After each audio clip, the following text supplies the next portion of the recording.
بسم اللہ الرحمن الرحیم۔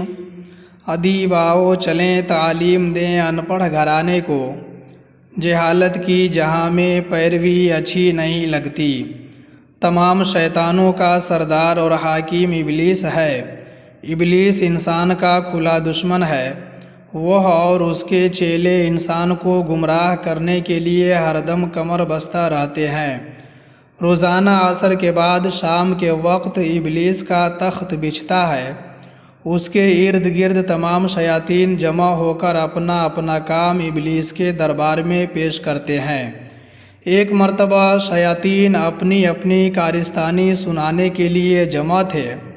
ان میں سے ایک شیطان بولا کہ میں نے اتنے لوگوں کو شراب پلوائی ہے۔ دوسرا کھڑا ہوا اور اس نے کہا کہ میں نے اتنے لوگوں کو بہکایا ہے اور ان سے حرام کام کرایا۔ اسی طرح اور شیطان بھی اپنی شرارتیں سناتے رہے۔ ابلیس نے سب کی باتیں سنی اور خاموش کھڑا رہا، کسی کو کوئی شاباشی نہیں دی۔ پھر آخر میں ایک شیطان بولا کہ آج میں نے فلاں طالب علم کو بہکا کر پڑھنے سے روک دیا۔ اتنا سنتے ہی ابلیس مارے خوشی کے تخت سے اچھل کر نیچے آ گیا اور اس کو گلے سے لگا لیا اور بولا انت یعنی قابل تعریف کام تو نے کیا ہے۔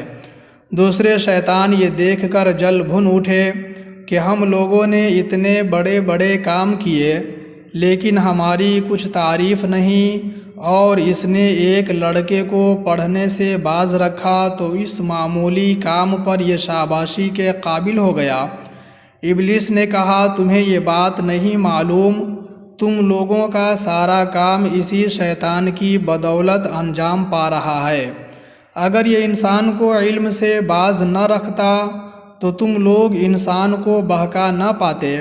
اچھا وہ جگہ بتاؤ جہاں سب سے بڑا عابد رہتا ہے مگر وہ صاحب علم نہیں، اور وہاں ایک عالم بھی رہتا ہو۔ شیطانوں نے ایک مقام کا نام لیا۔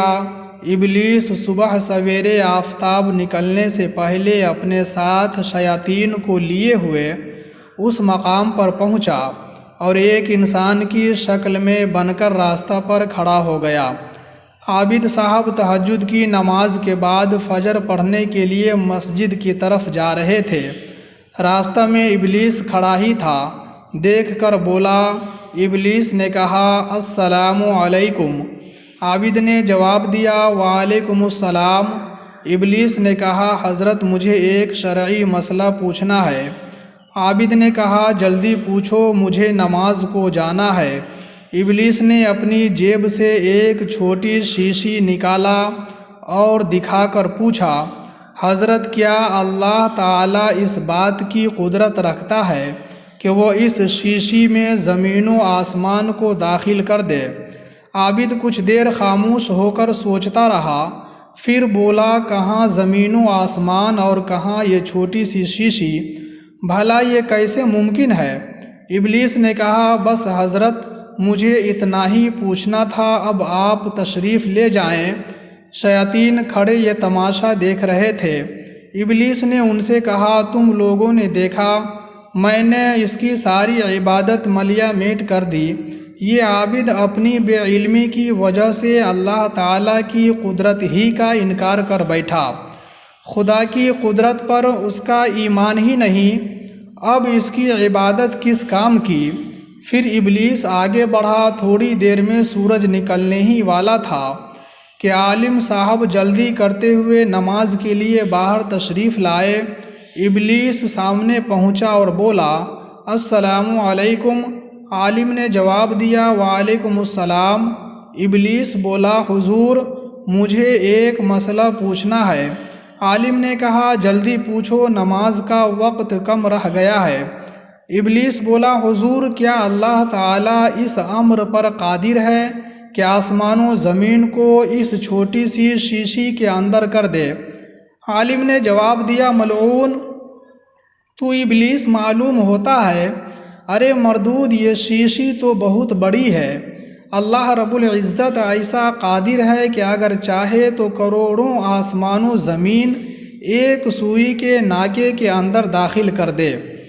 پروردگار عالم کا قرآن مجید میں ارشاد پاک ہے، ان اللہ علی کل شیء قدیر، یعنی بے شک اللہ سب کچھ کر سکتا ہے۔ عالم صاحب کے تشریف لے جانے کے بعد ابلیس نے اپنے شیطان چیلوں سے کہا، دیکھا تم لوگوں نے، یہ علم ہی کی برکت ہے کہ یہ عالم میرے ہتھ کنڈے سے صاف بچ کر نکل گیا۔ یاد رکھیں، جس علم کے ذریعے انسان کو اسلامی عقیدوں اور حلال و حرام کی باتوں سے آگاہی حاصل ہوتی ہے اسے علم دین کہتے ہیں۔ علم دین کا حاصل کرنا ہر مسلمان پر فرض ہے، کیونکہ صرف اسی علم کے ذریعے ابلیس کے داؤ پیچ سے بچا جا سکتا ہے۔ باقی ہے دوسرے علوم، مثلا زراعت، علم تجارت، علم وکالت، علم ڈاکٹری وغیرہ، تو وہ صرف روٹی کمانے کے لیے ہیں، ان سے شیطان کے فریب کی کاٹ نہیں کی جا سکتی، اور نہ ہی ایمان و عقیدے کو بچایا جا سکتا ہے۔ لہٰذا دینی تعلیم حاصل کرنا ضروری ہے۔ حضرت علی رضی اللہ تعالی عنہ فرماتے ہیں، جسے اللہ تعالیٰ نے علم دیا ہے وہ سیدھی راہ پر چلتا ہے، اور جو سیدھی راہ پر چلتا ہے وہ نجات پاتا ہے۔ گزارو زندگی علم و عمل سے باخبر ہو کر، جہالت سے تمہاری دوستی اچھی نہیں لگتی۔ گزارو زندگی علم و عمل سے باخبر ہو کر، جہالت سے تمہاری دوستی اچھی نہیں لگتی۔ ادیب آؤ چلیں تعلیم دیں ان پڑھ گھرانے کو، جہالت کی جہاں میں پیروی اچھی نہیں لگتی۔